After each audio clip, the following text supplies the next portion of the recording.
Hylton Scott Talks. Today, I used to be a professional dry cleaner, so we're going to talk today about cleaning the whites at home.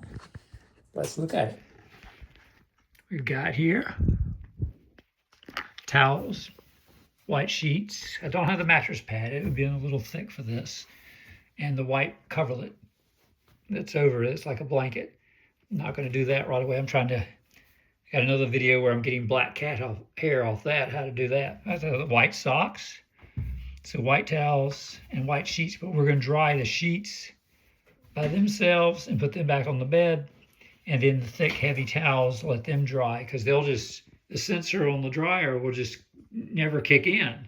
With the wet towels, the sheets will be perfectly dry. You can quick dry those, and they're usually fine. And then get them on the bed nice, and they look their best. But with this, we're going to have to do a little bleaching and a little something magic. Ooh, and heat does clean better than cold water. I don't care what the commercials say. I'm a professional dry cleaner. We soak, a lot of soaking overnight will help too. If you get something really dirty, just soak it overnight. And, a little CLOROX too, if you have colors, but they can bleed overnight.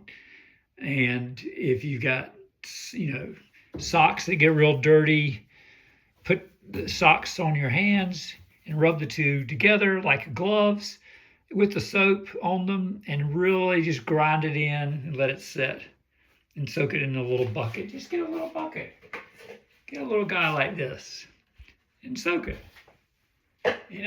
That's all you got to do. Now, one of my pet peeves is putting the bleach in this thing. I don't like it splattering over, because if you have a red or blue or something and it hits the dryer like this, hits the washer like that, it gets kind of, that could be bad. So what I do is I water down the bleach. My wife still uses this. I have to wipe it off and make sure it's good and clean, because at the cleaners we had injection things that could handle the bleach and keep it kind of separate. Or you'd throw it in straight through the door if it was something really big deal that you had to do. But usually it injected. It had a little cup. They had cup systems where water would squirt in and the soap would go in, and the bleach and the softener and all that good stuff. So let's put in some softener.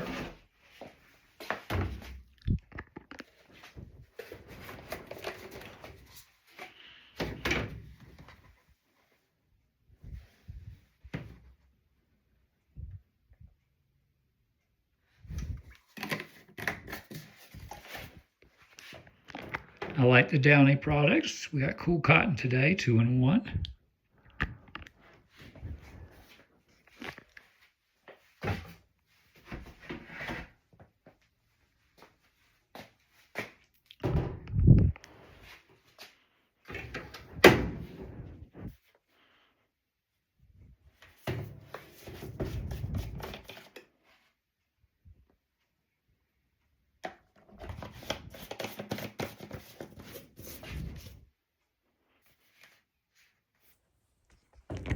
Got some Oxi Clean.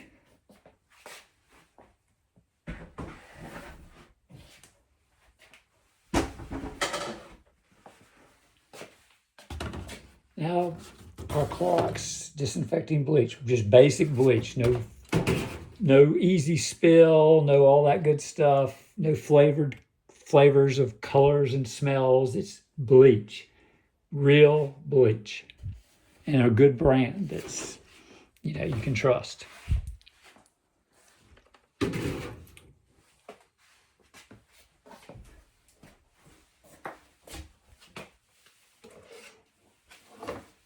What I use, I got my little cup.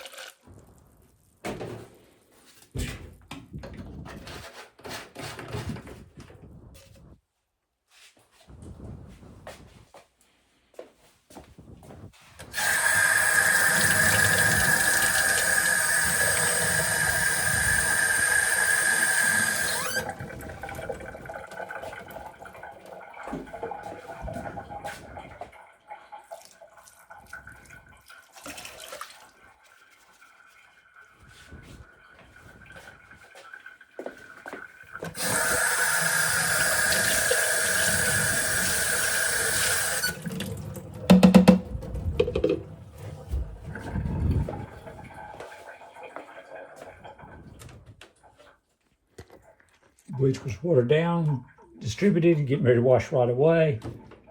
We've got our soap in there, just enough. You don't need a ton of bleach. They want you to use as much as possible so they can get you to order again. You don't need a lot. I can smell that bleach. I used hot water in it. Heat helps activate the bleach. Actually, acids like salt and vinegar help activate the bleach if you want to soak something overnight. We're doing normal wash. It's not heavy too. Well, it's bedding. We'll do bedding. 55 hour and 43 minutes. Wow. Normal. High temperature. Let's see what the different settings say. Normal. Spin high. Medium soil. Heavy duty. Heavy. Bedding. No spin. No, we want to spin. We want a good spin. Okay. Turbo wash. Got all the settings right. Temperature's up to hot. Punch it chewy. And then we're good to go. See? And then we're getting all the whites done. And then we'll throw the sheets in first so I can make the bed. Get it done quick. And then we'll do the towels and put them back with my socks, white socks. All right, and my white socks get hung up to dry in the garage on a little clippy plastic or clippy hanger, or one that won't rust. It's metal with some kind of plastic ends on it. And that way, you know, she doesn't like her stuff to shrink, so I give it a little stretch, and then I hang it on the clippy hangers and hang it in the garage to air dry. It's Florida. It'll dry. I promise you it'll dry. And then that night or the next day, I'll get them down and she'll have white socks. And at work, at the dry cleaners, a lot of the whites look whiter if you hang them to dry. We used to do that trick all the time. Even when we bleached things, you'd throw it in a dryer and it would come out a little dull. It would have a slight duller tint if you had washed and hung dry another piece that was also white. So pull it, stretch it, get it in the shape you want while iron it.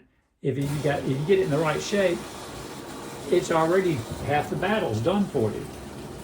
That's part of the trick. In pressing commercially is heat, shaping it, letting it cool for a second. The presses, these giant presses you see in the background, have steam on the top, steam on the bottom, a vacuum on the bottom that sucks the steam back down as that big head comes down and presses and gives it pressure. And usually for a soft press item, it's enough pressure on that head and that pad to put a dollar bill in and just kind of pull it out. If you go like this and you can't pull a dollar bill out, you got too much pressure. You're going to leave a lot of lines. Now, if you got cheap polyester blended suits, they're going to leave lines. You can see that little mark on everywhere. You know, you're going to get that. If you get a nice wool suit, you do a soft press, you're not going to see much of a line from those seams on the edge that sometimes leave a little impression. But you want a nice crease, and that's how they press things in commercial laundry. One leg at a time. One at a time. No cheating with double legging, you professionals out there. Okay. And it's getting, look, it's steaming up a little bit. Yeah. All right. Like, share, and subscribe if you learned anything. Have a great day. Bye.